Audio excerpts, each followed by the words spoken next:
श्री स्वामी समर्थ. वास्तुशास्त्रानुसार घराच्या सुखशांतीसाठी अनेक उपाय सांगण्यात येतात. त्यातील काही उपाय आणि तोडगे खास तुमच्यासाठी. दररोजच्या कामातील हे बदल तुम्हाला नक्कीच अनुभव देतील.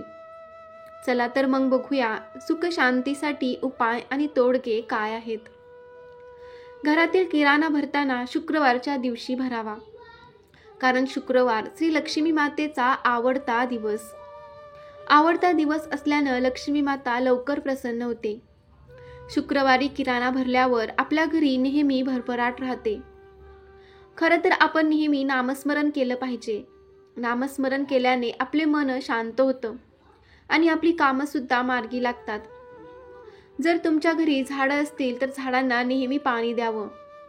झाडं अजिबात सुकू देऊ नये, कारण झाडं सुकल्यानं आपल्या घरात नकारात्मकता येते. म्हणून झाडांना नियमित पाणी नक्की द्यावं, ती सुकू देऊ नये. याबरोबरच नेहमीच्या देवपूजेत आपण दिवा लावतो. दिवा लावताना 2 वातींची 1 वात करूनच दिवा लावावा. घरातील देवघर नेहमी ईशान्य कोपऱ्यातच असावं. नियमित गायत्री मंत्राचा जप करावा. यामुळे आपल्या मनाला शांती लाभते. मात्र गायत्री मंत्राचा जप रस्त्यात येता जाता किंवा प्रवासात करू नये. एका जागी शांत बसून मगच गायत्री मंत्राचा जप करावा. त्यामुळे नक्कीच तुम्हाला फायदे मिळतात. घरातील दक्षिण किंवा वायव्य दिशा कचऱ्याचा डब्बा ठेवण्यासाठी योग्य दिशा मानण्यात आली आहे. त्यामुळे आपल्या घरातील कचऱ्याचा डब्बा नियमित दक्षिण किंवा वायव्य दिशेलाच ठेवावा. महिन्यातून 1 वेळा तरी पाण्यामध्ये कापूर टाकून पाणी उकळावं आणि त्या पाण्याने घर किंवा आपल्या व्यवसायातील दुकान पुसावं. यामुळे सर्व नकारात्मक ऊर्जा नष्ट होतात आणि पैसा येण्याची योग्य मार्गसुद्धा मोकळे होतात. नियमितपणे एकादशीचं व्रत करावं.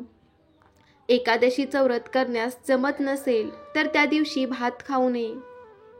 घराच्या मुख्य दरवाजाच्या डावीकडे नित्य नियमाने सकाळ संध्याकाळ दिवा लावावा. घरामध्ये बंद पडलेलं घड्याळ असेल तर ते लगेच दुरुस्त करावे. घरात तुळस असावी आणि तुळशीची योग्य काळजी घ्यावी. आणि तुळस सुकली तर लगेच काढून टाकावी व त्या जागी नवीन तुळस लावावी. याबरोबरच घरातील लादी पुसताना गोमूत्र, हळद याचाही वापर केला जाऊ शकतो.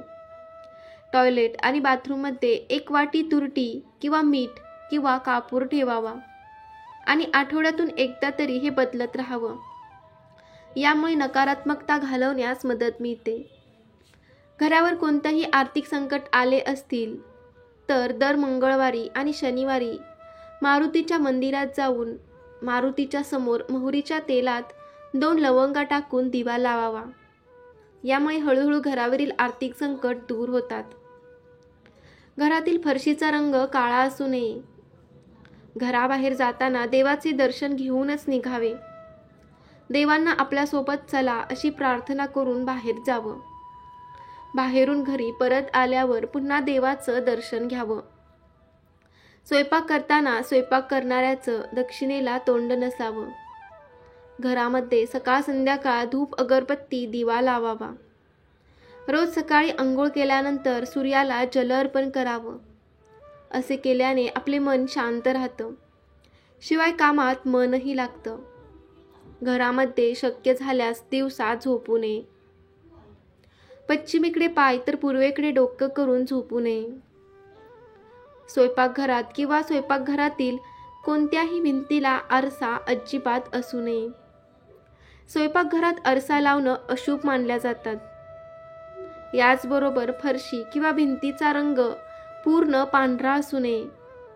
यामध्ये थोडा तरी रंग मिसळावा. हे 8 बदल दररोजच्या कामात करा आणि अनुभव घ्या. श्री स्वामी समर्थ. जय जय स्वामी समर्थ.